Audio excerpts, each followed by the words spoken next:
Malcolm back. Thank you, Chair. I'll be as brief as I can. Turning to the business plan, first of all, for Chief Executive's department, you'll see in the summary there that 27 out of the 30 actions are on track. 3 of them are showing amber, none of them red, and the details of these are set out in 5.2. I don't think there's anything there to cause you any concern. For information, the business plan key performance indicators, that's for the whole council, they're set out at 5.3, and again, I don't think there's any matters of concern there. The FOI requests, we're reporting 74% against an 80% target, hardly concerning. And the other 3 are obviously due to COVID. There just have been not many applications to skip in the Gaelic, or indeed from Borna Gaelic either, so I think that's readily understandable. Moving on to the key policy areas. Organisational change and consultation, just for your information there'll be a report on the business plans later from the Director for Assets, Finance and Resources. But just to bring to your attention 9.4 and 9.5, the Employee Forum is discussing these business plans and the processes directly with employees. There was a very good meeting of that last week, which was unfortunately interrupted by a fire alarm, but I think we'd completed 7/8 of the business. And just to thank employees for the high level, 40% is a very high level in these surveys. For the employee survey, we had 850 responses, and Human Resources Subcommittee, as you will have seen from the minute, has already looked at the results of that. I won't go through the key policy areas except to highlight some bullet points. 10.2, you'll note Scottish Government has indicated that a new COVID response fund is to be launched. We don't have details about that yet, and how we'll approach that in line with policy is set out in paragraph 10. Just to add to this, since this was written, you'll be aware of the UK Government's internal market bill. Amid all the controversy about international law and the like, there are provisions which bring to life what was known as the Shared Prosperity Fund, and indicate that UK Government will take powers to support infrastructure, economic development, culture, all sorts of other things directly using powers under that bill. We obviously await to see more details of that, and we'll obviously be alert to note how our own area, the Highlands and Islands, Scotland, how that money will be distributed and who will have a say over its distribution. Obviously, we will seek as much direct influence and decision-making power over that as possible. There is no report on the islands deal this time, because you had a report at the meetings in August.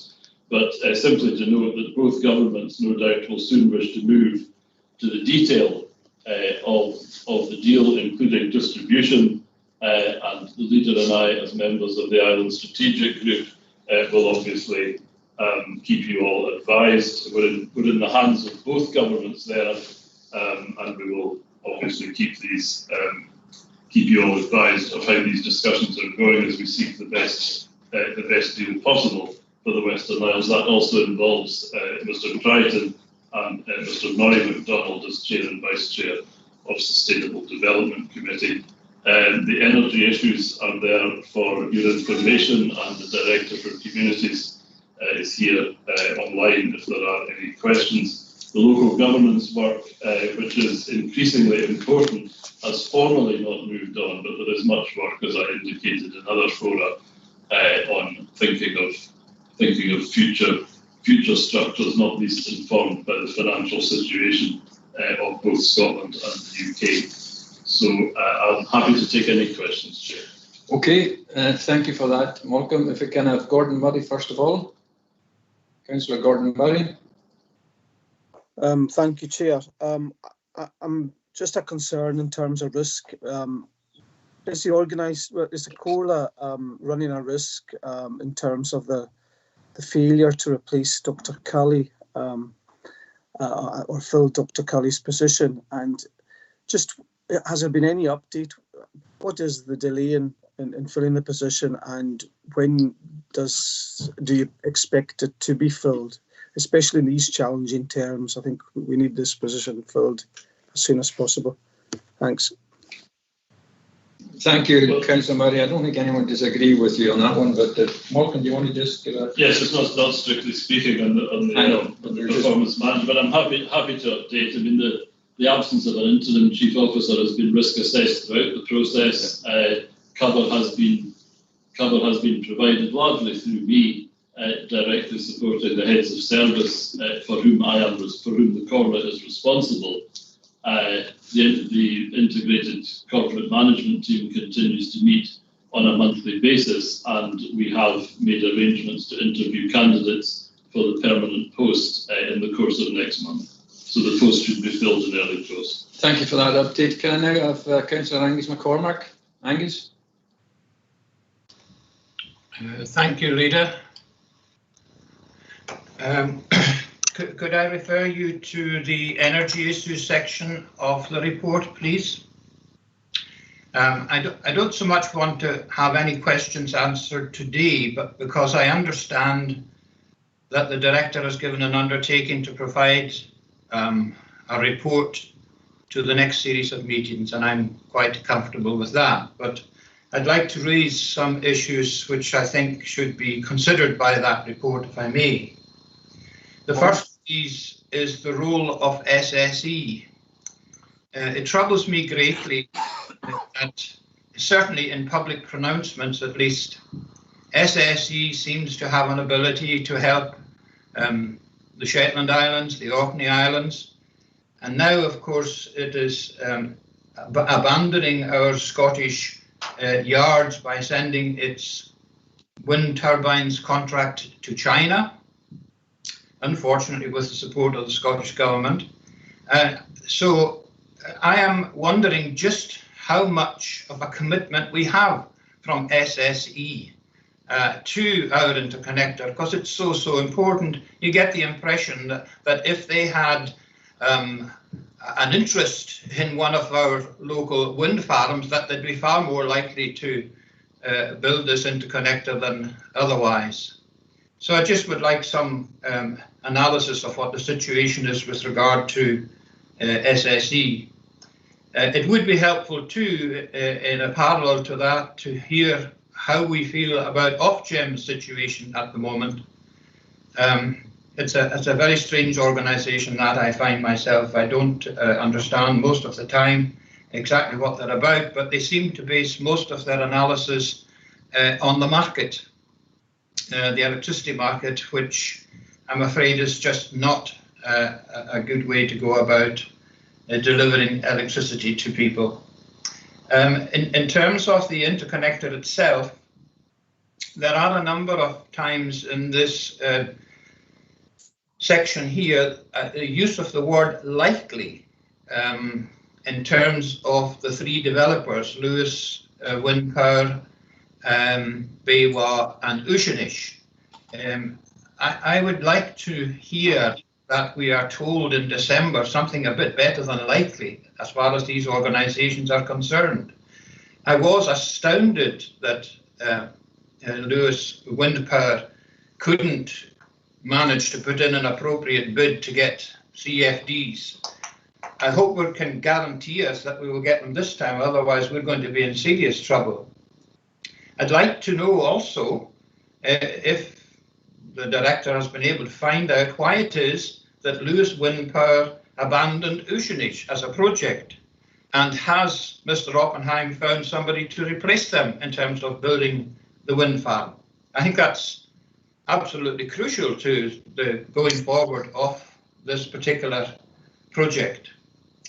In terms of the third item, 10.7, there's a reference to the hydrogen project, which I'm very happy to support, but I am very disappointed that on the committee, and there's no reference here to who's on the committee, of course, but I know there are no community wind farms included in that committee, and I don't understand that. If you consider that the three principal wind farms are going to be the three that underpin the interconnector. Presumably they're going to be sending their electricity down that interconnector, and they're not going to have electricity available to make hydrogen. So who's going to make the hydrogen? And I think we're going to have to depend on our local community wind farms and the increase in the number of these. So I'd like a bit more information about that committee and what it plans to do. There are two commitments in the economic recovery programme. One of them is to advance 200 megawatts of community wind, which I, of course, 100% applaud. I'd like a bit more information on how we are planning to move that along. And the second commitment was to bring together community wind interests through some council agency so that we could all work together. And I'd like to hear how we plan to do that in the future. And the final thing, I better just mention it, Chair, or you'll be terribly disappointed. I do think that we should be looking at a second interconnector that goes through Skye and is a replacement for the one that's currently there. If we do not replace the one that's currently there, I don't know what the future holds for wind in the Uist and Barra. There has to be a solution, and I would like to know what we are going to do in terms of solving that conundrum. I am 100% confident that in the future we will need to have a second interconnector. And it is my view, and since Councillor Crichton is meeting with the Scottish Government today, he might want to suggest to the Minister that this would be a very good place to invest £100 million of the Scottish Government's infrastructure fund. Thank you, Leader. Thank you, Councillor McCormack. That last point, I think that's been suggested before to the Scottish Government. As Councillor McCormack pointed out, there is a report coming in December which I anticipate will embrace probably all these issues. And if these issues are going to be entirely embraced in that report, are you happy, Director Colleen McKeever, we've got you on the line, to state that they'll be addressed in that report, or is there anything in particular that you want to speak about at the minute? Either way, if you feel comfortable that they'll be picked up in your report, then there's no need to repeat that at the minute. Colleen McKeever, Director of Development. Yes, Leader, I'm happy to pick up all these items and address them in the report to December. Okay, thanks for that. And I'm sure Mr. McCormack will be looking forward to seeing you embracing all these items. Councillor Charlie Nicholson. Thank you, Leader. I was a bit slow to get in on the rush to pass H&R, etc. But since the Chief Executive is talking about performance management, a point of information in regards to care staff and those that are booked holidays and having to look at when they come home to quarantine and having to take holidays or unpaid leave. Was that passed by H&R, Leader, as such? Because it seems very unfair before COVID, etc., if people, our staff are booking holidays and then having to come back and go into quarantine and having to use holidays or unpaid leave. So what's the situation there, Leader, please? I think there is an item later on about carrying forward holidays, but I don't know, do you want to say anything at the minute, Mr. Bell? There have been quite a lot of discussions around, obviously, the effects of COVID on these matters. I think there's quite a specific question there, so maybe if I or our colleagues follow up specifically with Councillor Nicholson, I'm happy to circulate the answer to all members of the committee. Okay, that's fine, thanks for that. Thank you. Thank you. Councillor Ray McKenzie. Good morning, Chairman. Yeah, I agree with much of what Councillor McCormack has said, and I look forward to seeing that report. It covers quite a number of items. That was one question I have. I thought, is it the case that the Scottish Government have the power to put local benefit clauses onto contracts? And I understood that and energy were reserved powers. It was just a point that Mr. McCormack made there, but I might be wrong. You might be. Well, I might be, but can somebody give me an answer? Yeah, just about this. I don't know, would Colin McKeever, are you still in the meeting? Would you be able to speak to that particular question? I would never, Leader, put myself down as an expert on national procurement, but certainly the Scottish Government should have the power to put community benefit clauses into a contract. Whether they have the power to stipulate that a commercial tender in the private market is streamed to a certain yard or a certain construction firm is a different thing if it is open procurement and open tendering.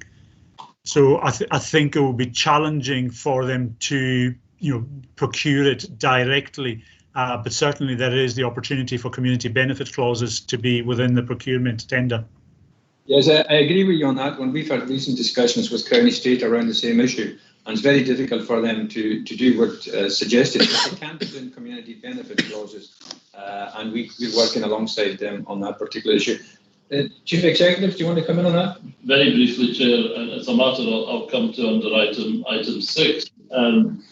It certainly is not possible to stipulate a particular company or firm, but procurement is an art, not a science, and as the directors indicated, there are powerful factors such as apprenticeships, sustainability, succession planning, and community benefit, which can be brought in to the procurement process. Thank you for that. Can we move on to Councillor Norman MacDonald?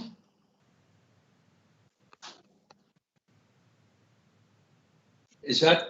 Thanks for that, Chair. Yeah, can I just note, just as an additional comment to what we've just been discussing, that the Scottish Government today have awarded contracts without tendering because of the urgency of the situation for piping and electrical work with the ferries that are sitting in Clydebank.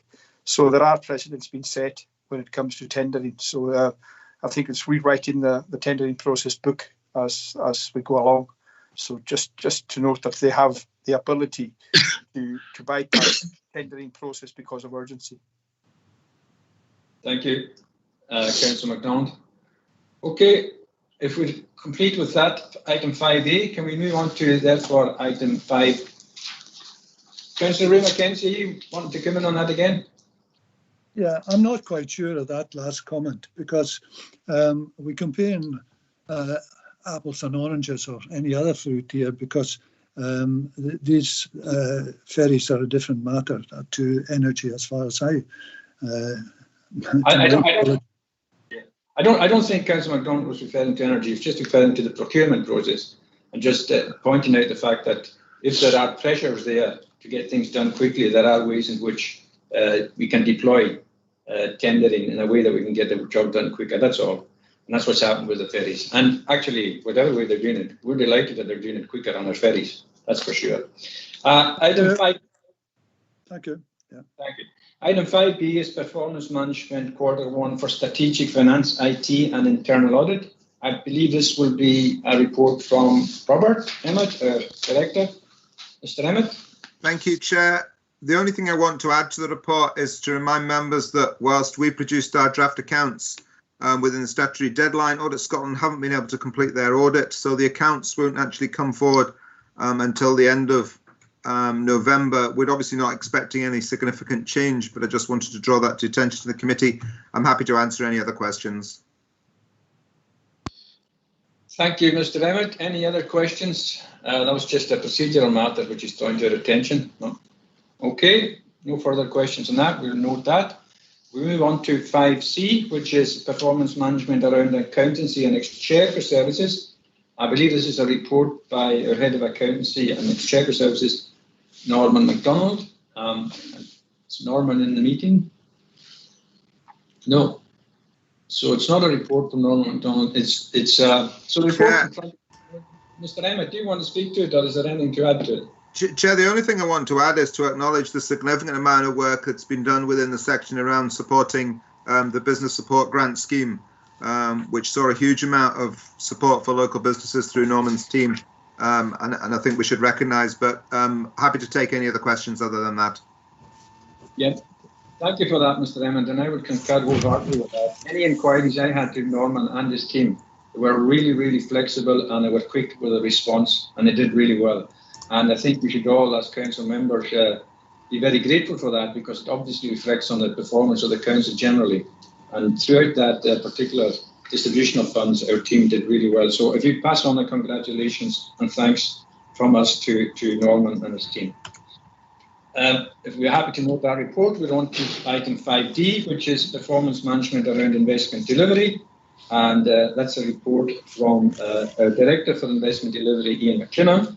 I don't know if Ian wants to highlight any key points in it and then leave it open to questions or comments. No, thanks, Chair.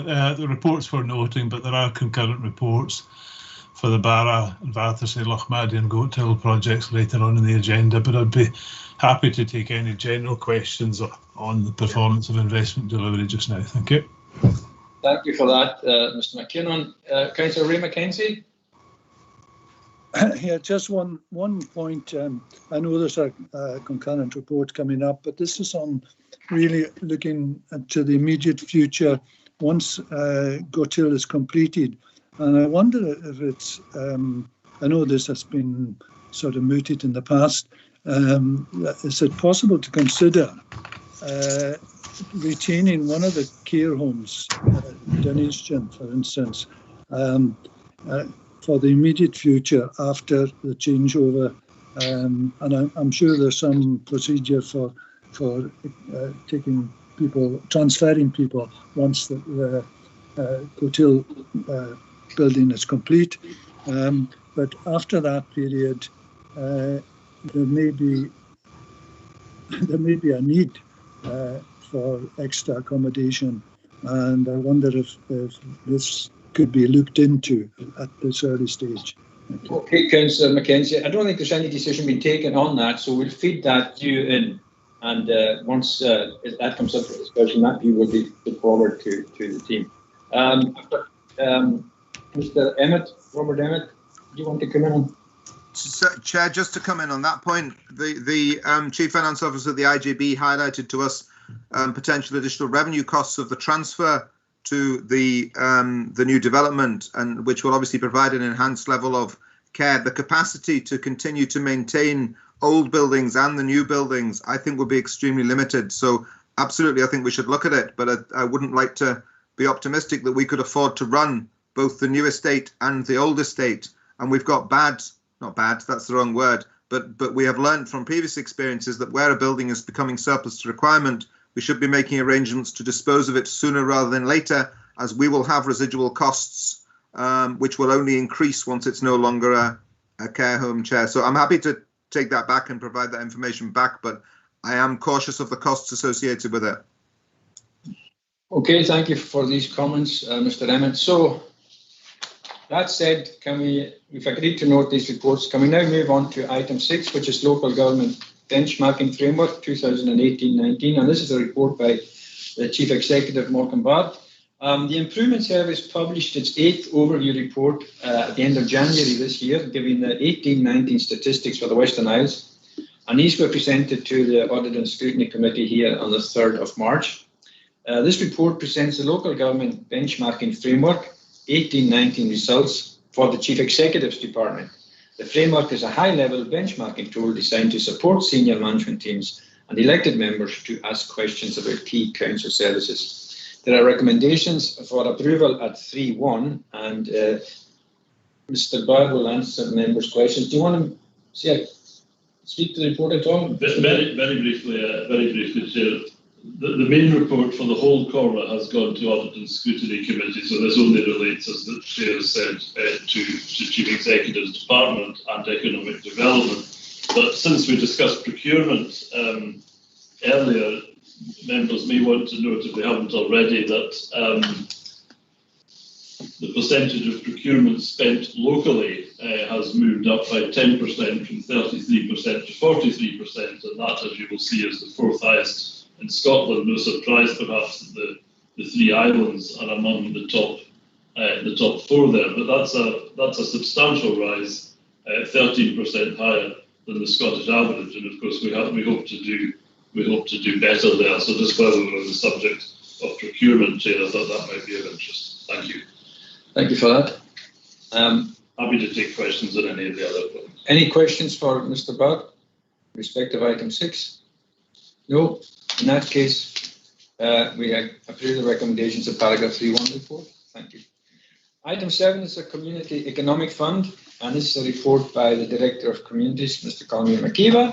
This report provides information in relation to the criteria for the utilisation of monies within the Crown Estate Community Economic Fund. It is proposed to establish the Community Economic Fund, CEF, around 3 areas of activity, as outlined at paragraph 2.2 of the report. At its meeting on 21st August this year, the Council agreed to establish a Community Economic Fund to the value of 810,000, utilising funds from the Year 2 allocation of monies the Council had received through the revenues generated by the Crown Estate in Scotland. The objective of the CEF is to fund projects that will support growth across the economy of the Outer Hebrides. The main short to medium term prospects for growth will be through the implementation of projects within the island's growth deal, the implementation of elements within the community's economic recovery strategy, and how successful the area is in sustaining otherwise viable businesses and community enterprises through the shock of COVID-19. So these three drivers are in front of us. So it's therefore proposed to target the 810,000 at 3 areas of activity as follows. Firstly, island deal support. Secondly, community economic recovery projects. And thirdly, business bridging funding. The detail around the deployment of these funds is outlined in the main body of the report, and there's recommendation for approval at paragraph 3.1 of the report. The funding has been agreed previously by the Council, and this is just the way of deploying it that's in front of you. Colm McKeever, the Director, will answer any questions. Has anybody got any questions or comments for him, or are you happy to agree the recommendations? Okay, thank you for that. We agree the recommendations. Moving on to item 8, the budget strategy. This is a report by Mr. Emmett, the Director for Assets, Finance and Resources. The report provides an update on the development of the Council's financial strategy for 2021 to 2023. The Council agreed its budget strategy for 21-22 on the 24th of June this year. This was based on 3 particular areas. Firstly, tightening of financial controls, as already agreed, but not implemented due to COVID-19. Secondly, delivering the 1.6 million of service redesign savings planned for 2021. And thirdly, the early preparation of service business plans for all services that will reduce spend, ideally through redesign, but if necessary, by reduction of 10% over the next 2 years. The concurrent revenue monitoring report sets out how the impact of COVID-19, together with other pressures, will use up most of the balances the Council had earmarked to support future budgets. Further funding is expected in respect of an income loss scheme, but the extent of this is not yet known. Members will be aware of the decision by the UK Government to cancel the autumn budget. Whilst there will be a spending review, this only serves to increase the uncertainty, especially around tax revenues, that Scotland will face as a nation in setting its own budget. The Council therefore needs to plan for a range of scenarios which it may face in 2021-2022. I think it's important to recognise that COSLA is making representations on behalf of all councils about the financial pressures we're facing, but we all know the severity of the challenges we face. There was a good response to the online survey the Council issued in relation to the draft business plans, the first stage of our process, and full details of the submissions have been circulated separately to members. We took a decision to issue the full details just so that you get a flavour. We don't need you to analyse them or do anything with them at the minute, but so that you get a flavour of what's coming back from the community. I think it's important that you get that early on. In the context of these responses, it's recommended that the Council determine if any of the proposals be treated as budget options, i.e. to be implemented only if unavoidable, rather than actually proceeding to business plans. And on the basis of the views expressed in the consultation, purely on that basis, and the sums involved, I would propose that we progress the business plans with the following exceptions. In other words, we will take these out of consideration at the minute, and we won't revisit these items unless we have to really push for further savings. So my proposal is that we take R15F, that's funding for voluntary sector nurseries, R22C, that's grants to community organisations, R22H, community skips, and R23F, community grants. We would take that out of the consultation at the minute. That's a broad reflection of the broad responses, and I think that's fair enough. It's a community-wide effect. I will also propose that we do not progress R15S in relation to the rationalisation of Tongue, Laxdale and Scollabag. Again, that is something for further down the line, and we have so much to do. I don't think it would be worthwhile starting a consultation or involving us in that particular issue at the minute. I think there are aspirations for a new resource there, but certainly there won't be any time in this cabinet programme. So I propose we take that out of consideration at the minute. The remaining proposal will be subject to impact assessments and any statutory consultation before coming before us for a decision in December. So we will have a further opportunity to consider them, which is what we said at the outset. Now, to address the residual funding gap, it is proposed that the Council consider further budget options at a seminar in October, at which there will be an opportunity to set priorities.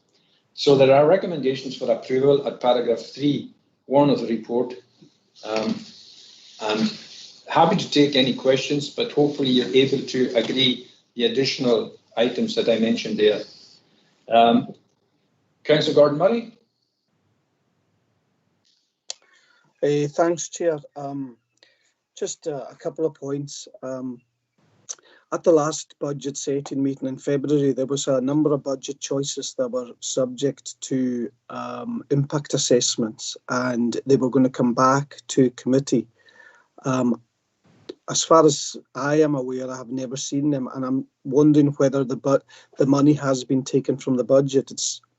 I'm quite unsure about that, but maybe someone can clarify that. And I was going to ask a question about VERs, and is there any estimate on the numbers of VERs that maybe will be realised over the course of this budget setting process? Thank you for that, Councillor Murray. Can I ask Director Robert Emmett to come in on the first point?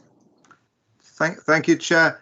In relation to the savings that required impact assessments, most of those have not, well, I think all of those haven't progressed because it hasn't been possible to take them forward. If you look in the appendix to the report of the last meeting that we had where we agreed to consult on this, it listed the proposals that are being taken forward in this year, and they don't include some of the ones that would have required that sort of consultation. So I can assure Councillor Murray that we have not taken forward any savings or taken those savings where they required an impact assessment. That if there was anything being done, it would have to come back to the CORA first. But those were by and large things that we couldn't do without doing that assessment, and we couldn't do on account of COVID, Chair. In relation to the second point, we haven't. The process that we're following is to establish the business plan first, and then to look at the implementation. So we haven't yet got an estimate of what it might mean in terms of numbers of staff who are potentially affected. As before, Chair, we'd want to make sure that we were following the CORA's policy of avoiding anything other than voluntary severance through the process, though the challenge is getting difficult year on year, more difficult year on year. So thank you for that. So in summary, nothing that needs an impact assessment will go forward without an impact assessment. And in terms of VER, there's nothing we can say about that until we've agreed our business plans. We'll be back to front. Is that correct? Can I just come back on that? I think that was the point I was making in the February budget setting, that the impact assessments needed to come first. And I think when you read through some of the consultation responses in your the budget consultation that Mr. Emmett forwarded it to all members, I think it was the lack of impact assessments were causing the most consternation. That's what I picked up. But the point I want to make about the VER, and we know that this budget settings are painful, but trying to minimise costs for the core. Can I suggest that maybe, I don't know if this is under the Human Resources Subcommittee jurisdiction or delegation, but that VER should be restricted to the lower grades and also those within 3 years of their retirement, just to minimise the cost to the core. Mr. Emmett, I think it's true to say that minimising the cost of the cornea is a driver in always around the Chair, yeah, and just on that last point first, any policy that we have a policy on voluntary severance, but it's got to be fair and it can't discriminate on any grounds. So it can't discriminate on an age ground. So we do have to be very careful. I would take advice from Mr. Burr on any more detail on that, but that will come back to you. Any scheme that we have will have to come back through the CORA, and as you described properly, the processes, we have a business plan, and then we will look at the implementation of the business plan, and alongside that we will have to review any mechanism for dealing with that. But any scheme has to treat every member of staff in the same way going forward. Absolutely, Mr. Emmett, and I'm sure that they would be subject to the appropriate equality impact assessment. I'm sure of that. But absolutely. What I'm saying is to with that in mind, to try and minimise the cost to the core. There might be a short-term saving, but a long-term cost that might overrun the saving. That's what I'm saying. I think it should be probably limited to the lower grades and with those within the 3 years of retirement, because we don't want to have things happening that happened last year, which were very costly to the core in terms of reputation as well. Okay, thank you for that. And I think Chair, if I may. Yes. Sorry, on the first point, that I would just reiterate that we are looking for approval to continue with the consultation process. Full impact assessments, they're now called an integrated impact assessment, will be completed before these come back for your decision in December. So you're not making a decision to do anything here. You're agreeing that we can carry on looking at these items, carry out the full impact assessments in the light of reflecting on the views expressed through the consultation. And there is a lot of very useful data in there. I appreciate there is a lot of data, but a lot of it is very useful, and that will come back as part of your decision making in December. Thank you. Councillor John Norman McLeod. Thank you, Leader. Just a question. I think I didn't quite hear what you said about community skips and toilets. Were they still going to be involved in the savings, or have to be taken them out? I think we want to get rid of them by next Thursday. No, what I said was that we would take that out of consideration. We'd just leave it because of the feedback we had, Councillor McLeod, in terms of things. So thank you. I'd missed that. Thanks. Thank you. Okay. Councillor Charles Nicholson. Councillor Nicholson. Thank you, Leader, and I would back the kind of proposals that you put forward. Councillor McLeod brought up about the community skips, so that would safeguard from Ayr to Tolsta to Barwas, including the town. The 14-mile proposal would be out, and community skips would be allowed in these areas. Is that right? Correct. Because that was a big issue, and is a big issue of taking nearly a third of the population out of having community skips and that. So I assume that's withdrawn now. Correct. Thank you. Thank you. Councillor Ray McKenzie. Thanks, Chairman. Yeah, just for some reason I didn't seem to get this report, and I didn't take down some of the things you were saying. So is it possible, rather than go through them again just now, just to circulate the yeah. Yeah, we circulate it. It would be an additional recommendation on what we're doing, and I don't think you'll have any issue with any of them. It's just a general response to the general feedback. It's rather than spend time discussing things that are just going to cause grief across that community, and if we can avoid doing them, we will avoid. So I'm suggesting we take these out of consideration at the minute, with the caveat that if things get so difficult and so challenging down the line, and we don't do things elsewhere, that we may revisit them. But at the minute, we're taking them out. So we'll issue that, and you'll see what it's been agreed. Yeah. Okay, thank you. Thank you. So we have to agree the recommendations for approval at 3.1 with these additional items. Agreed? Thank you very much. Item number 9 is first quarter capital monitoring. This again is a report by Robert Emmett, our Director for Assets, Finance and Resources, is providing an update on the progress of the 18 to 23 capital programme as at the end of June this year. At its meeting on the 12th of February 2018, the Council also agreed to establish a £1 million match fund for projects that would draw in external funding. And all of this funding has now been committed. Projects totalling 13.7 million were carried forward from the 13-18 programme. The delivery of these projects is ongoing, and details of progress per project is included within the capital monitoring, which is available on request from the Director of Finance, Assets, Finance and Resources. I think it's important to recognise that COSLA is making representations on behalf of all councils about the financial pressures, as we've said, and that includes about capital. However, since the programme was set, additional funding of £38 million has been awarded to the Council from the Scottish Government and a number of other bodies. That's for various projects, including the Lewis Residential Care Project, the Lochmaddy Pier Works, Early Learning and Childcare, and the Regeneration Capital Fund. Taking this additional funding into account, the 2018 to 23 capital programme now stands at £102 million.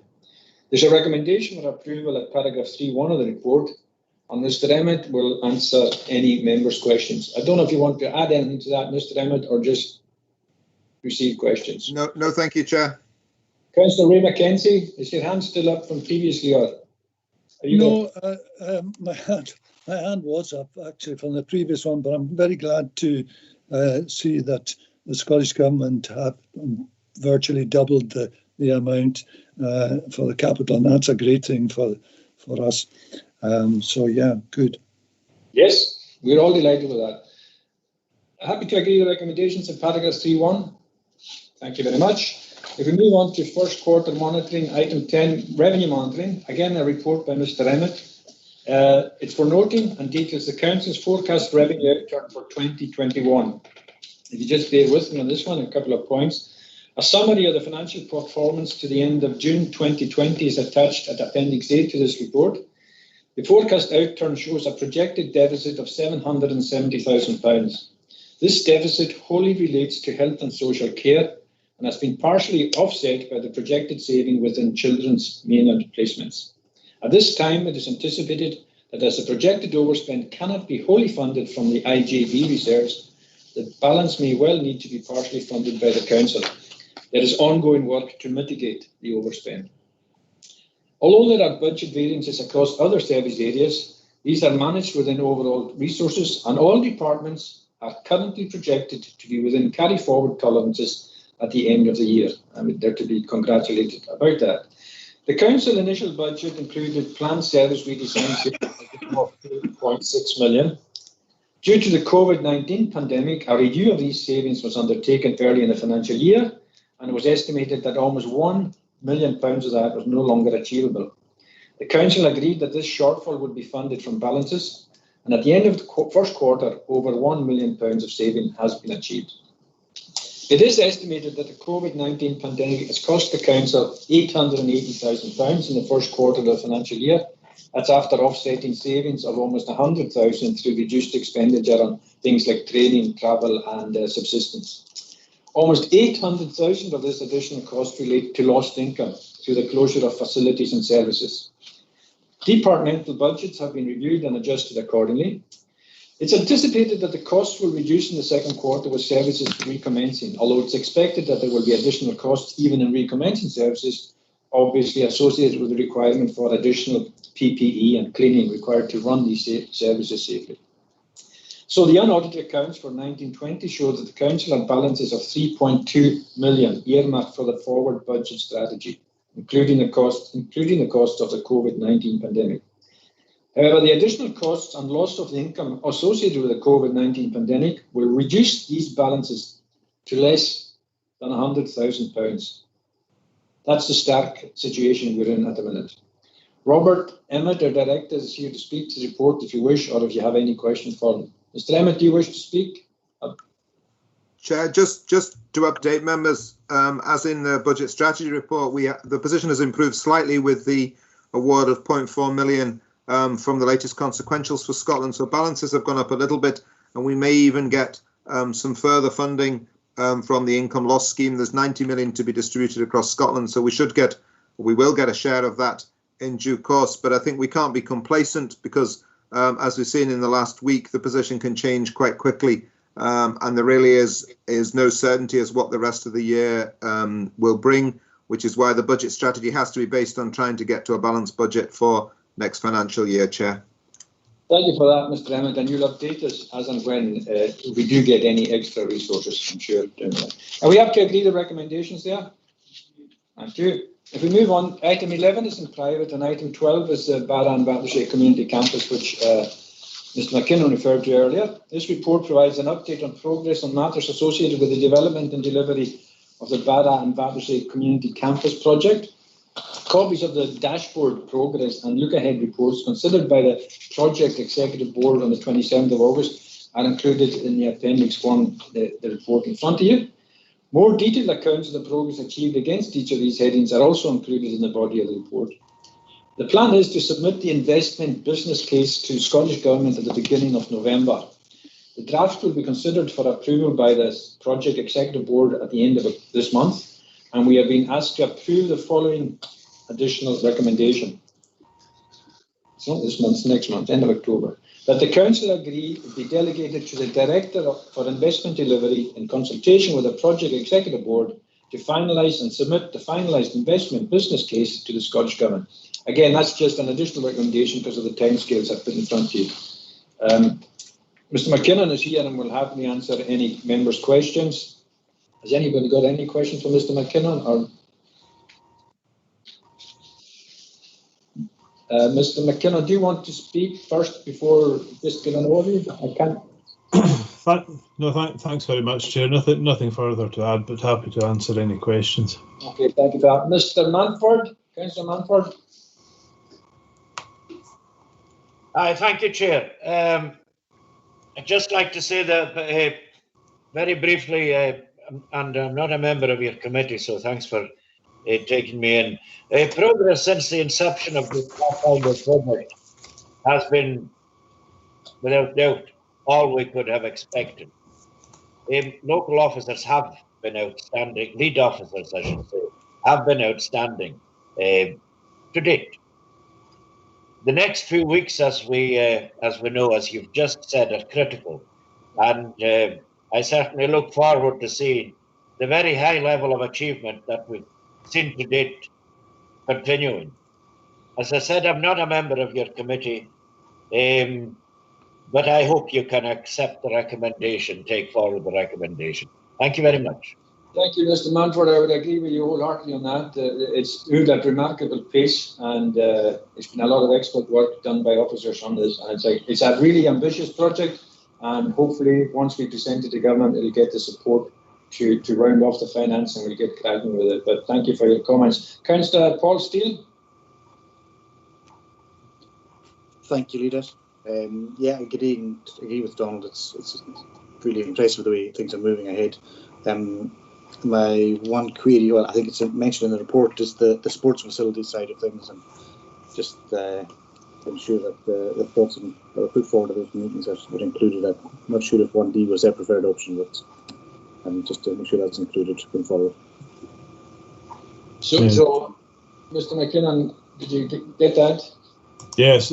Well, just to confirm to the committee that option 1D includes a number of options with regard to the sports facilities, and particularly the scope of the facilities to be provided and the layout of those facilities on the south side of the road. I'm in the process of preparing an engagement paper which we'll be discussing through. We've established a short life working group for the sports facilities. That engagement paper will probably be going out today or tomorrow. And the views coming back from the working group, which includes representatives from the two community councils, the two parents' councils, our own elected members, and the Barra Sports Forum. Feedback from that working group will be considered by the Executive Board, hopefully for a final decision by the end of October for inclusion in the submission to Scottish Government. Thank you for that, and thank you, Mr. McKinnon, for that update, and hopefully we can get that in on time, and hopefully we'll have a successful outing. Happy to agree the recommendations as amended to allow Mr. McKinnon to push on. Yeah, thank you. In that case, can we move on to, I think item 13, Lochmaddy Pier is in private, so we'll move on to item 14. There's a series of reports now coming up around HR issues and policy issues. Item 14 is about reporting concerns at work. It's a report from Mr. Bird, and I think if there are any questions, Mr. Lange, you will answer them. The report is seeking approval of the revised reporting concerns at work policy. In line with best practice, the Council regularly reviews key policies, and the reporting concerns at work whistleblowing policy was scheduled to be reviewed last year, and that has now been completed. The policy introduces no substantial change to the Council's practice. Revisions primarily include updated terminology, contact details, and points of information. So it's primarily procedural, and if you're happy to agree with recommendations, happy to agree, thank you. Item 15 is, again, there's a series of these. It's a human resources one, and it's about annual leave carried forward. It's a report detailing a proposed increase in annual leave carry forward from the current 5 days to 10 days for all employees for 2020-21. It's recognised that the pandemic response has meant that many employees have been working in exceptional circumstances, and therefore it is proposed that employees be allowed to carry forward 10 days leave into 2021. Looking for an agreement to that, because the normal carry forward is 5 days. The trade unions and employees have been consulted on this proposal through the JCC and the Employee Forum, and there is a recommendation for approval at paragraph 3.1 of the report. Are you happy to agree the recommendation there in the report?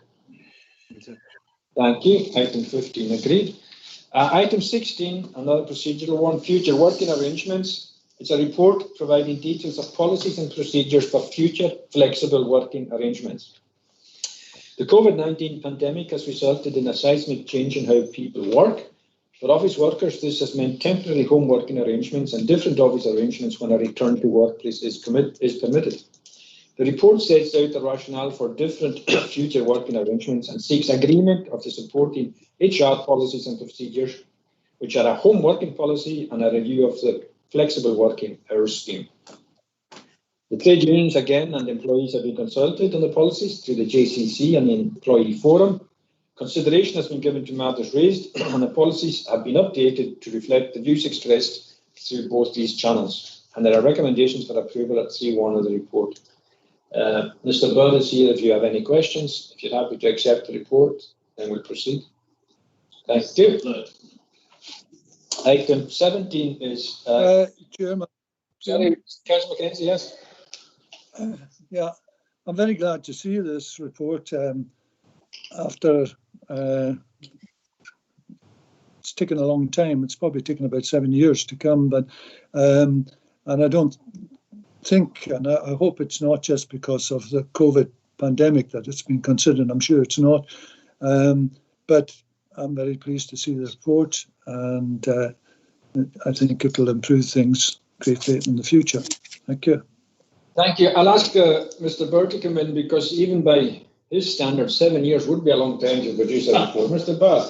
I can assure the committee it's not taken 7 years. Because the Corley has already affirmed its commitment to a hub and satellite model of working, and that was before COVID, and we were about to consult our employees formally on that, and we've always, as members will know, been sympathetic to individual requests for home working, even in a pre-COVID context, but this is an important report.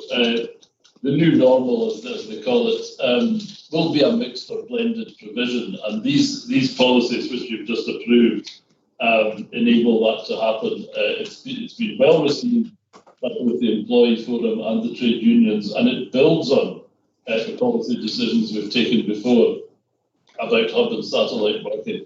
That's not possible with the current distancing regulations, but post-COVID, that's certainly what we'll move to. And this also at the same time covers home working arrangements, whether in a COVID or a post-COVID environment. So it's a comprehensive summary. Thank you. Thank you. Can we move on then to item 17, which is COVID-19 related policy and procedure? Again, it's about adult residential home care and reablement services. The report is seeking approval of adult residential and home care and reablement policies, all of which incorporate COVID-19 specific intervention procedures and best practice guidance. All appendices share a common theme, and that is they are all designed to promote best practice in care and infection prevention and control. The employee JCC have recommended approval of the policy, and it is for us simply to agree approval at paragraph 3.1. Can I ask John Norman MacLeod, Councillor John Norman MacLeod? Thank you, Leader. Just a couple of points on the report. Item 17C, page 76. It's mentioned the issuing of PPE. Now, there's also meant to be plastic bags for disposal of the PPE. I've spoken to a few carers, I just asked them how they're getting on, and majority it's fine. The PPE, yes, it's coming a lot better now. But they seem to have stopped issuing plastic bags for the disposal of PPE. That's the first thing. The other thing, it's on page 27, which I note approximately 55% of staff in the home care approaching retirement age. I think we all realise that is quite worrying. I was just wondering, has there been any steps made to sort of try and encourage? I know we are trying to encourage looking for staff, but there was talk about one time having a sort of pay grade where they would start at some grade, and as they qualified, getting more, just to make it more attractive for the young, because it's a time where people are going to be looking for work and we're going to be looking for home care staff.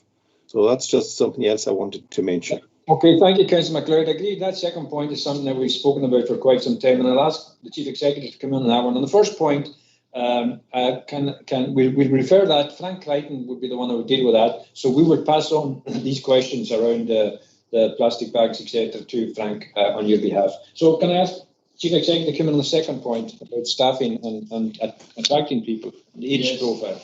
Thank you, Chair. And thanks for the question. It's a key part of our strategy. It requires NHS to work with us on that, though, because the ideal position, I think, would be to create a more generic post of health and social care worker, and that is something government is quite committed to.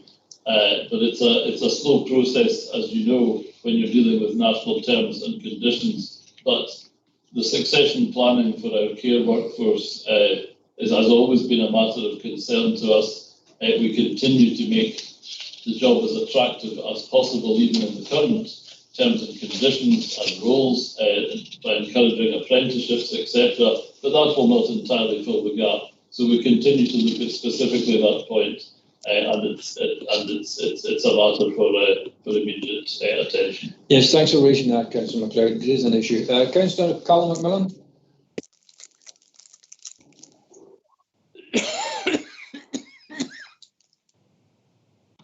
Thank you, Chairman. I'm not a member of your committee, but I read through these appendices and I was amazed at the level of detail and how comprehensive the approach has been. And I would have to congratulate the people who prepared it and who reviewed it and did all of the work in amongst social distancing and remote working. And having a look through, when you look at even cleaning the insides of microwaves, that's on a level of detail which approaches the people who have to clean up the Novichok incidences or the National Weapons Laboratory in Aldermaston. It really is quite a comprehensive approach to the cleaning or the deep cleaning of the care homes. And I think the NASA could take a leaf out of this. It really is quite impressive, the work that's gone into it. And I would have to say well done to the staff. And if we could put this sort of thing into the public domain in some sort of abridged form to show the level of care that the coroner is taking of the people in its care, if that makes sense. And notwithstanding the matters raised by Councillor John Norman, the the level of dedication which I see here is quite impressive. And if we can put the standard into implementation process, then I think we can hold our heads up and face anyone and say that we are doing our best, irrespective of what happens. And my mantra is, mistakes will be made with the best of intentions. And certainly, if we make mistakes, this document here with all the appendices is a lot of good intention. And on that, I shall leave it. Thank you, Chairman. Thank you, President Millen. I appreciate your comments. There is a lot going on that we don't really realise or appreciate. And that's not just good intentions, that's really, really good practice. And we do appreciate the work that goes into that. There's an awful lot of details. Councillor Gordon Murray. Thanks, Chair.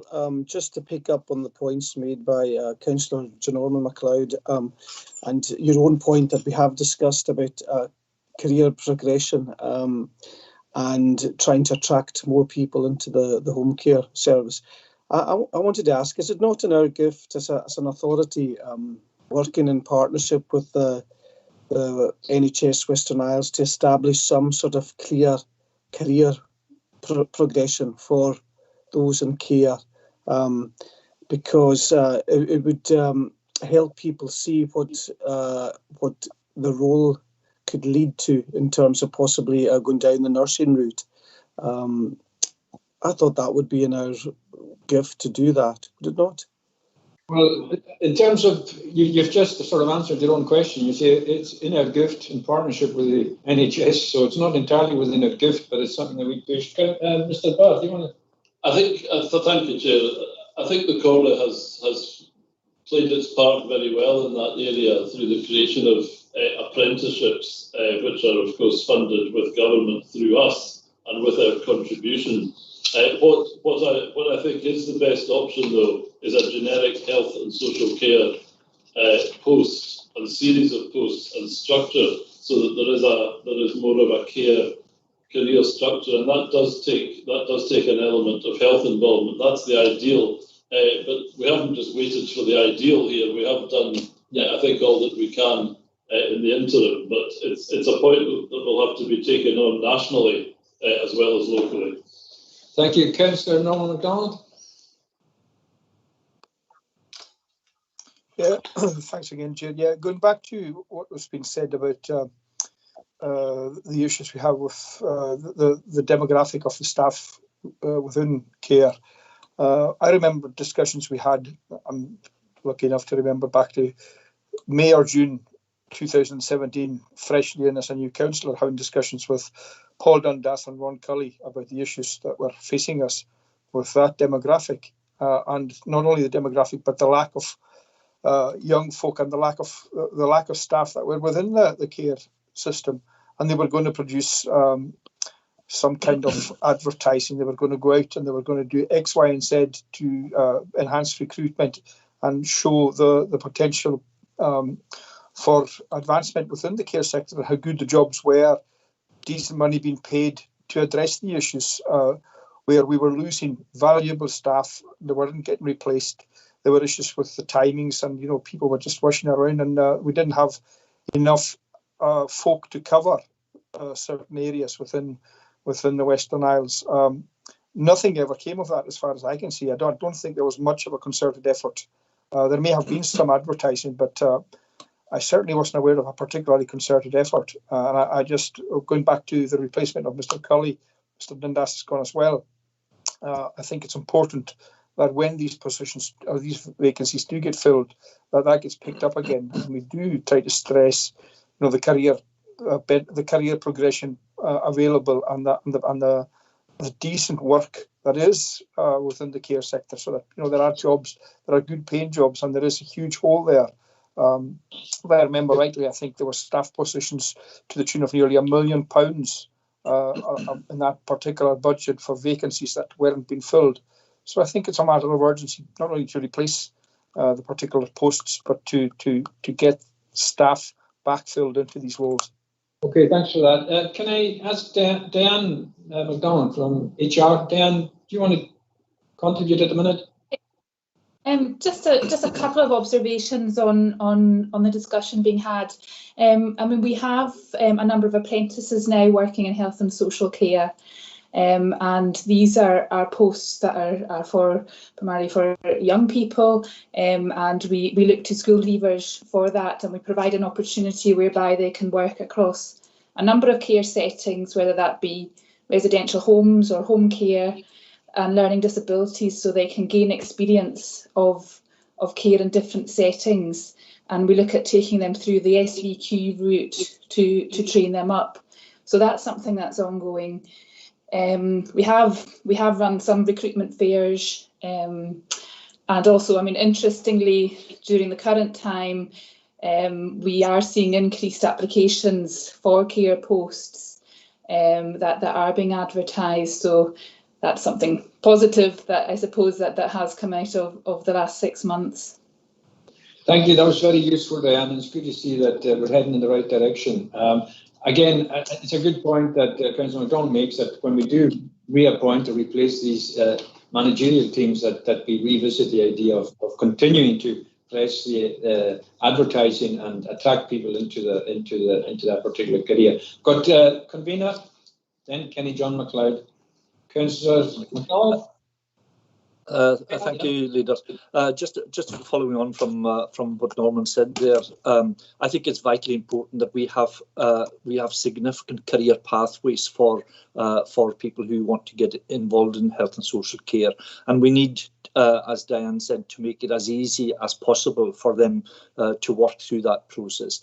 The downside to that quite often is that many of the people, some of the people at least, who are involved in the health and social care apprenticeships, there will be people who maybe previously were home helps. So there is that situation of flux there as well. But the most important thing is to work with a younger population, because quite clearly our home carers in particular are very much providing a service that maybe they won't be doing for in the foreseeable future, because the changes are such that now that it very often requires two people to attend somebody in their own home, and again that puts pressure on time. It puts pressure on people to have to move right across the islands, and the only answer to that is to make it more attractive for young people to get into these apprenticeships and support the effort that's going on, not just in care homes but in the community as well. Thank you for that, Convener. Councillor Kenny John MacLeod.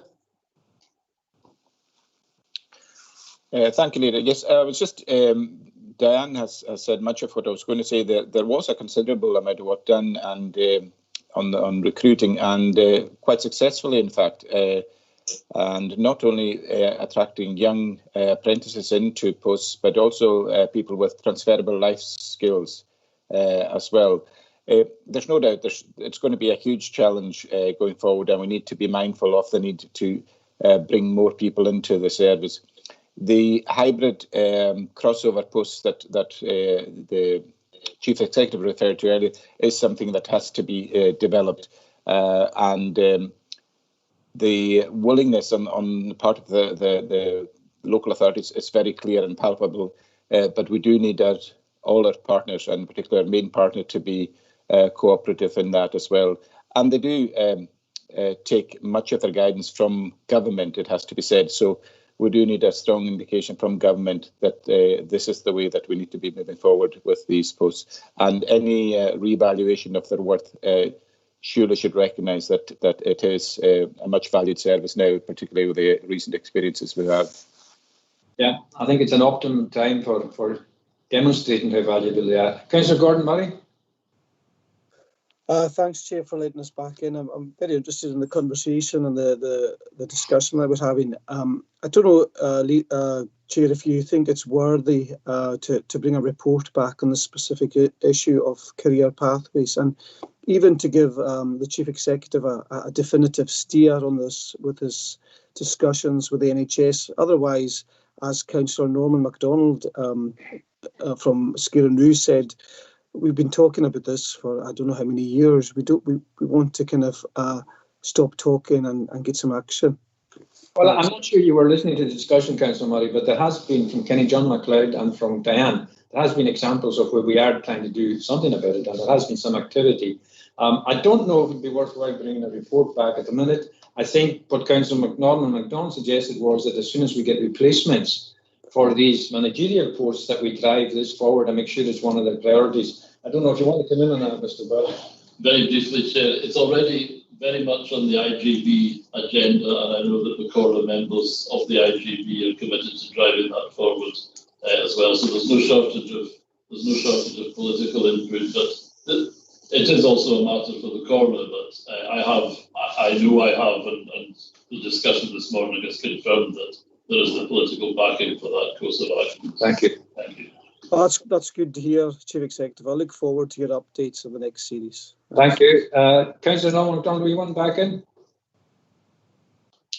Yeah, just to thank Diana and Kenny John for their updates. Yeah, I understand there has been a concerted effort to bring more carers back into, or get newer carers, or new carers and great career pathways as well. So I think it's good work being done, and I'm glad to hear that they're moving in the right direction. But I think there's still probably a way to go. But thank Diana and Kenny John for the update.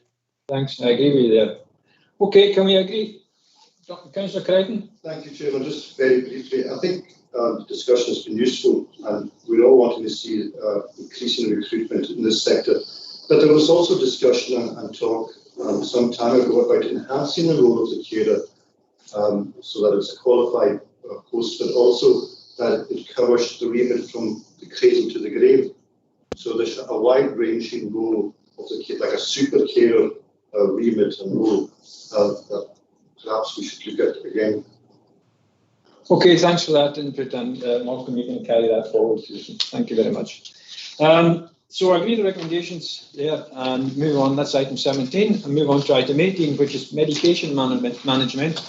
It's a report by Social and Community Services. It's a report seeking approval of the updated versions of the previously approved medication management policy and 3 accompanying procedural handbooks. All procedural handbooks have had some amendments in the interim period, and these are summarised in the report. The overarching medication management policy statement from 2016 remains the same.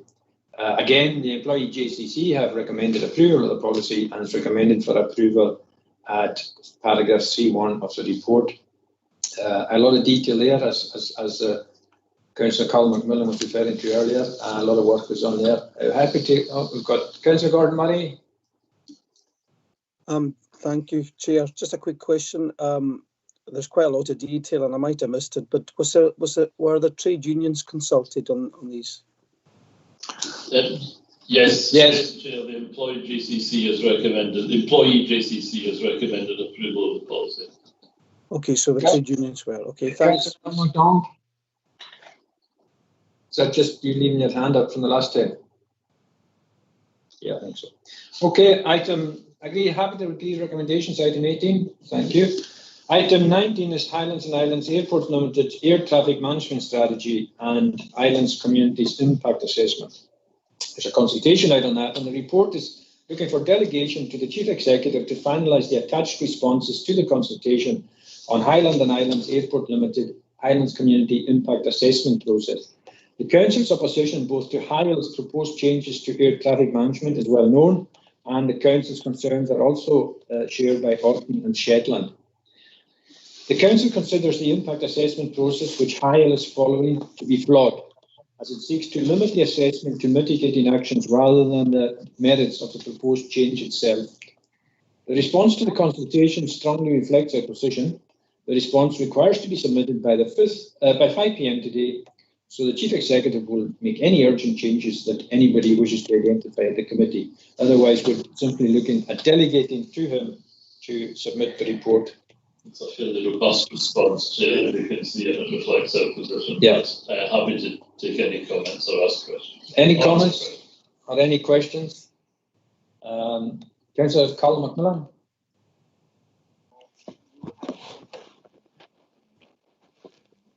Thank you, Chairman. The one thing I would mention, I don't know if the Chief Executive could have a look at it. It says Royal Mail on a daily basis, and at the moment the papers come in, I think, on the mail plane except on the Saturday morning. And if the papers for the Saturday could be included for the rest of the week so that they arrive in the morning rather than 6 o'clock or 7 o'clock at night. So that's just the observation. But yes, other than that, it's let's try and keep the service and keep the lifelines and the links together. Thank you, Chairman. Thank you for that. Again, Councillor MacDonald's hand is still up, but I think it's just a continuation. So a robust response, which was required, and you're happy to delegate to the Chief Executive to finalise the response. Terry Mackay. Sorry, Leader. As the deadline is 5 p.m. today, which is before the core, then the committee should take powers to determine this on behalf of the core to allow the response to be made by the deadline. Okay. So formally, do you wish us? Yeah, just to formally take powers to. Okay. Happy to do that as a committee. Agree? Thank you. Okay, thank you very much for that. Somebody want to break? Yeah. Okay, we're going to take a 15-minute, 10-minute break. We'll restart at 11:10. Thank you.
Thank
you.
item 21, which is the public sector climate change duties. This is a report from Colin Mackenzie, our Head of Property and Infrastructure, and it's seeking approval to submit the completed climate change duties report to Scottish Government. The public body's climate change duties reporting template contains 6 required sections and 1 recommended section, and the Council's climate change assessment tool provides a percentage score for each of the topics and will be the tool to help the Council understand how it's progressing with a range of climate change mitigation and adaptation actions. The outputs of the 1920 CCAT show a slight improvement on the previous year. The completed climate change duties template is required to be submitted to Scottish Government by the 30th of November, and there's recommendations for approval at paragraph 3.1. If anybody's got any questions, Carl Mackenzie will answer them. It's just a procedural matter in terms of submission on time. There's a lot of work goes into the report. Councillor Gordon Murray. Thanks, Chair.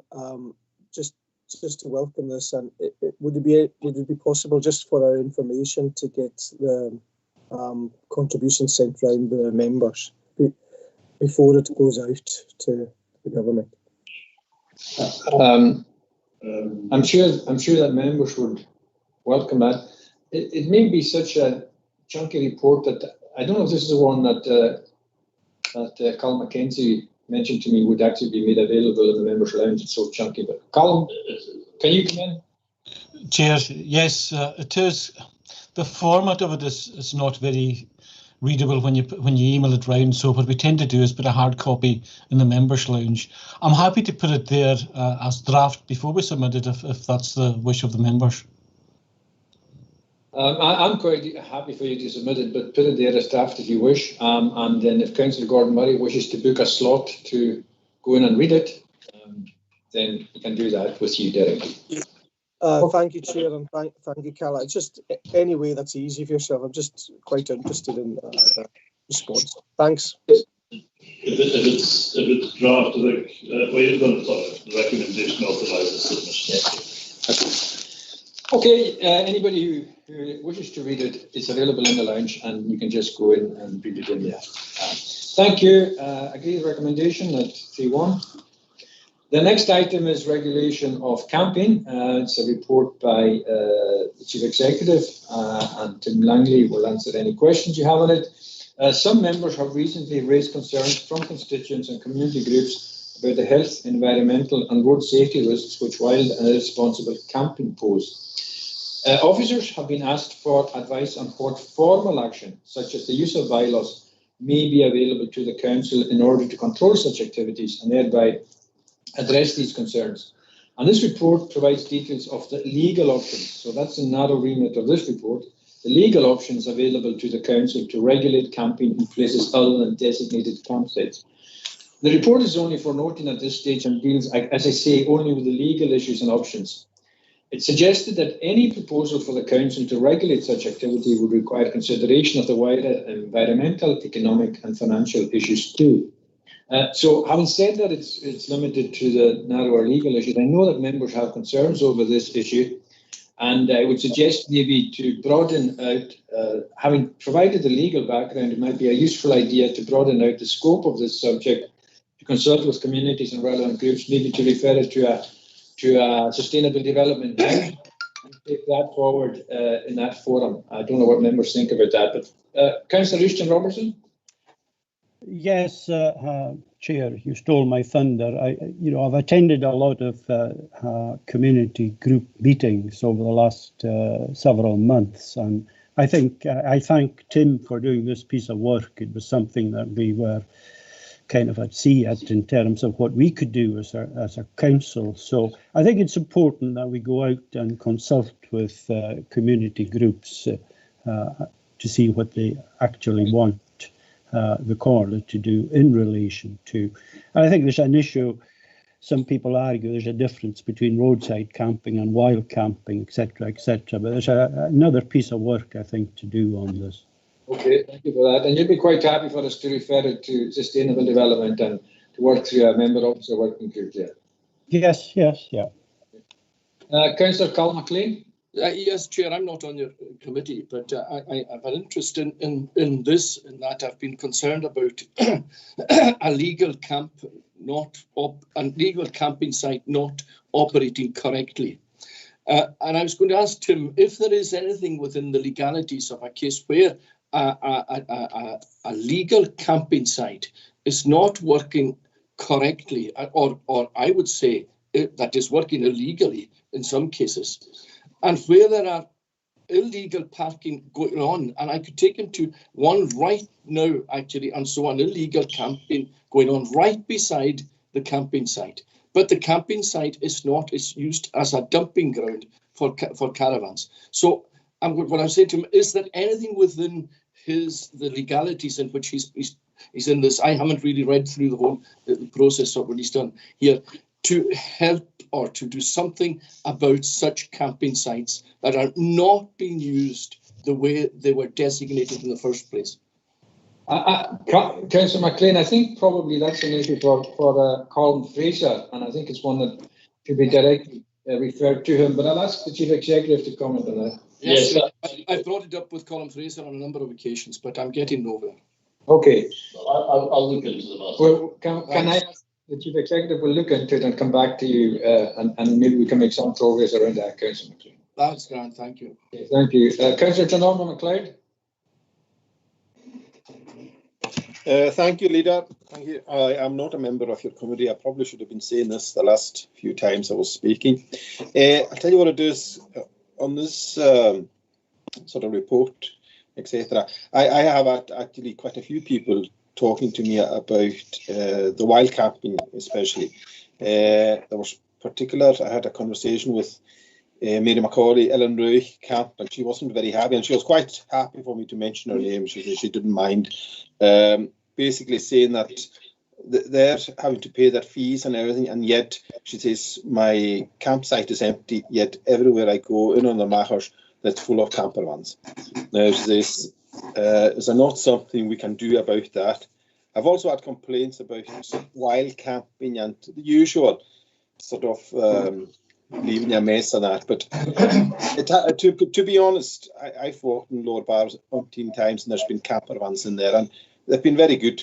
I mean, I can't say I haven't seen any mess or anything, and they leave the area pretty clean. So I'm not so sure about that one. It's a difficult one. You know, you can't punish everyone for a couple of people just not adhering to the rules. But basically, is there anything we can do? I mean, should we not be encouraging or even telling people, right, let's use the campsite? So there's no camps, all campsites are full, then okay, look into a bit of wild camping in that. Thank you. Thank you for that input, and I think it's something that has to be embraced by the council and something we need to address before next season.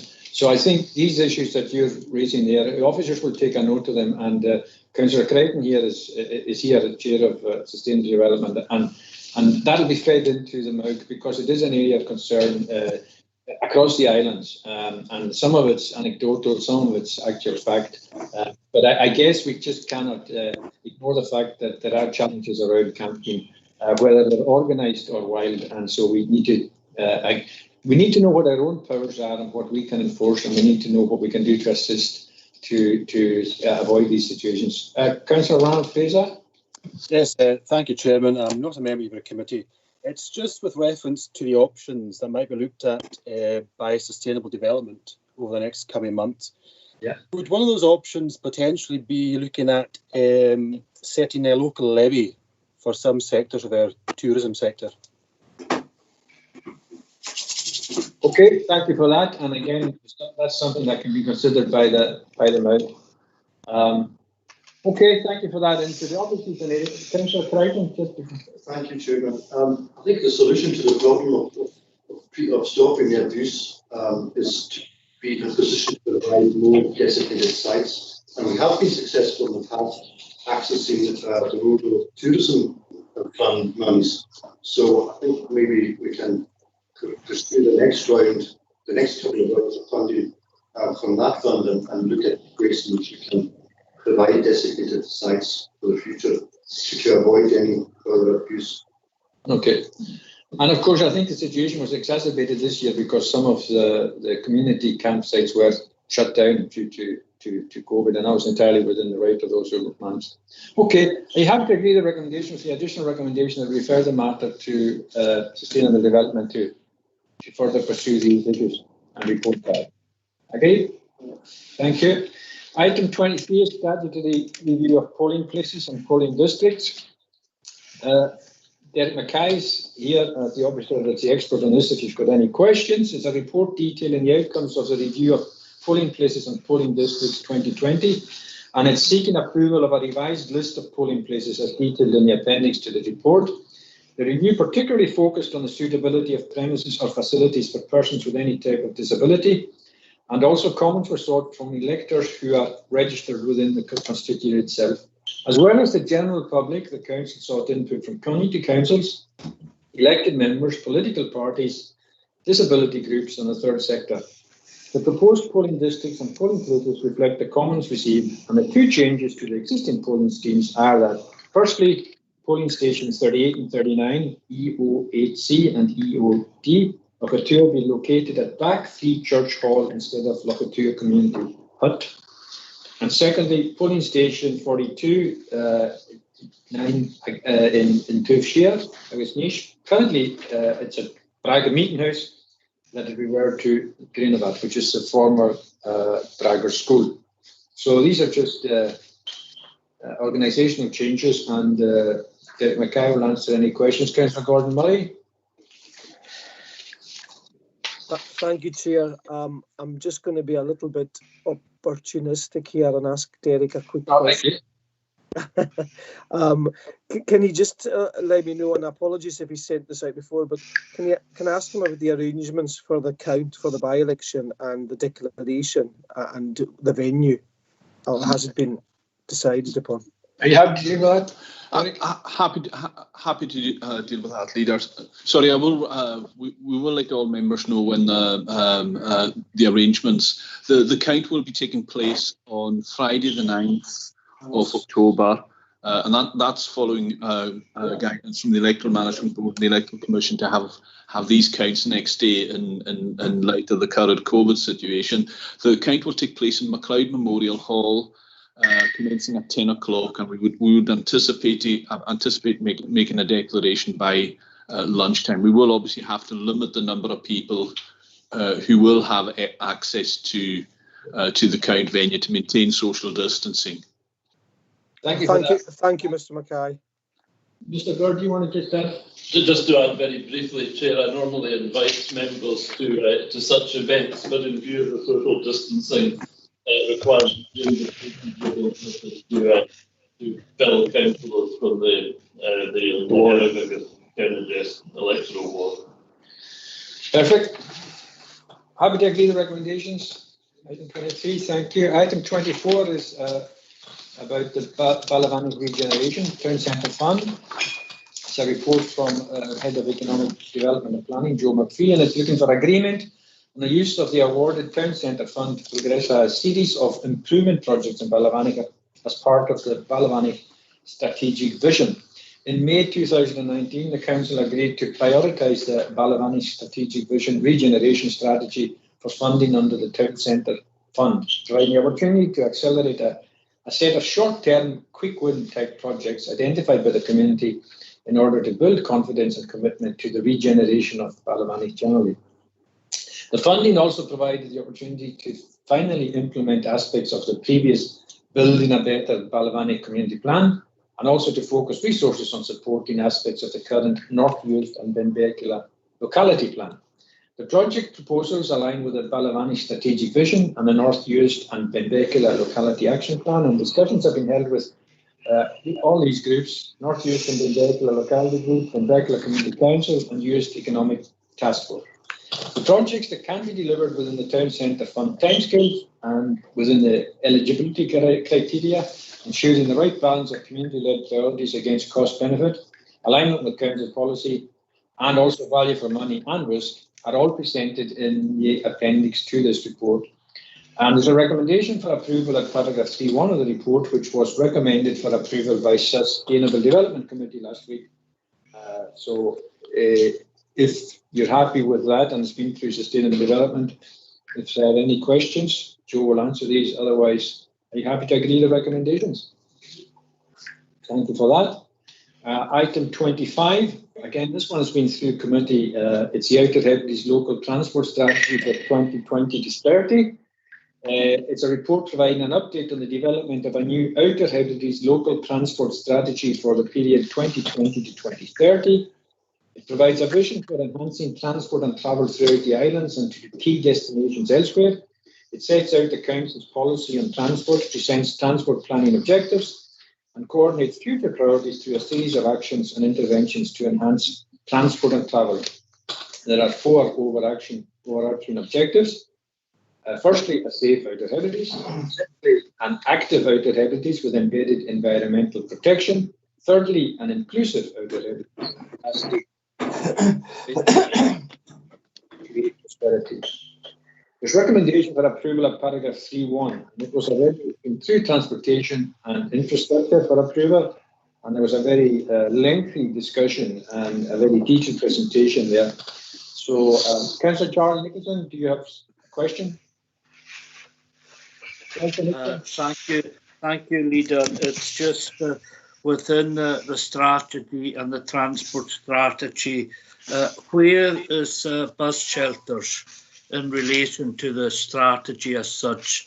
As you know, we've got many throughout the island on that, and in my own one of first level wards, Mackenzie State, there is an issue there in Park End of Mackenzie State, the bus shelter not being big enough for the children that live there and getting picked up, taken to Stornoway Primary and the Nicholson Institute. And it's a real issue because these facilities are not up to the standard we need to keep these children safe from the weather, but taking time off school, etc., getting colds and stuff. And we have a real issue there in regards to shelters in that area. So where is the bus shelter strategy in regards to the transport strategy? Surely it should be joined together, Chair. Okay, I'm not too sure that the transport strategy, overarching strategy, will go into that level of detail, but if Angus Murray wants to comment on that, failing that, if Angus is not in the meeting, then I would ask that maybe if Anne Murray is in the meeting. And do you want to comment on that particular aspect, or is it something that we should just simply refer a conversation between Tech Services and Councillor Nicholson? Anne Murray? Yeah. Hi there. Yeah, I think it is something. It's more of an operational matter to be discussed with the former Tech Services. But we are going to do a public consultation. I would imagine things like that will be coming up, so we can make sure that they're followed up in the most appropriate fashion. Thank you, and you can log that particular observation from Councillor Nicholson. Mr. Emmett? No. Chair, no, it's all right, Chair. Anne's answered the question. Thank you. Okay, that's how we'll follow that one through then, and Anne will take it up through the consultation process. And if there's anything that Carl Mackenzie and his team want to relate to Councillor Nicholson around bus shelters at the minute, they can do that. Anne, did you want to come back in, Anne Murray? Or it's just your hand up? I think that's just done. Glad to wave us goodbye. Okay, item 26 is reports outstanding, which we agree the recommendations in 25. I take it, yes, thank you. 26 is reports. Councillor Carl McLean. You can finish that, Leader. Sorry for coming in a wee bit early, and you can, and I'll get you after you've just. Well, keep an eye on your hand there. So reports outstanding. Yeah. Do you want to come in on item 26, reports outstanding? No, just to say before you finish. Well, we're going into private. Yeah. Okay. Yeah, before you go to private, I'm not on your committee. Okay. Could you put through to us the item?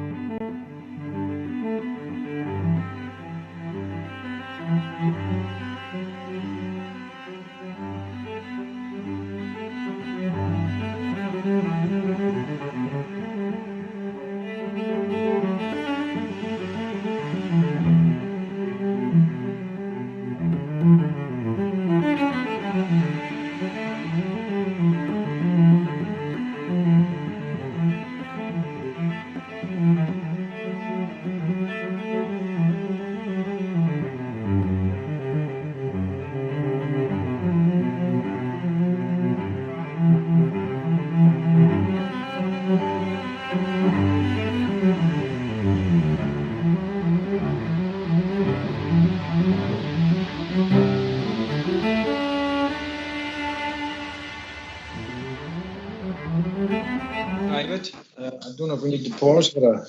Yeah. So Marina will keep.